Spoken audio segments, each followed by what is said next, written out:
But the reality was like it was probably was never gonna happen, right? It's just like I'm in the industry, I cook, um, just something that you imagine, you think about it, but you didn't think it was gonna happen.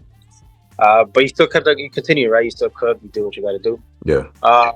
But then all of a sudden through the pandemic, I was still working at a restaurant, but like many people in the industry, many people with restaurant jobs, they cook 10, 12, 15 hours, or they're like really long shifts, and there's really no work-life balance. There is no Mm-hmm. balance.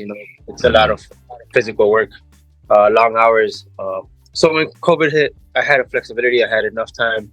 I was still working, but my hours were reduced drastically. So it gave me work. For a very long time, my wife and a bunch of other people from my family and close friends would always tell me, do something for yourself. Like, do it, do it.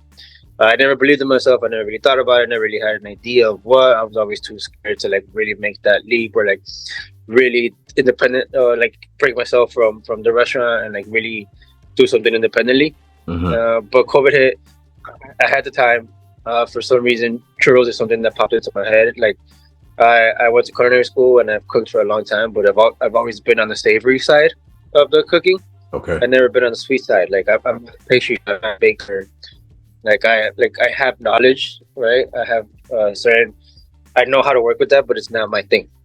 Cooking is like actual Aha. savory food and salty. It's my thing. Aha. There we go. So Okay. So you let me know already. Okay, because I was wondering, like, did he start as a yeah, pastry chef? Did he do the okay.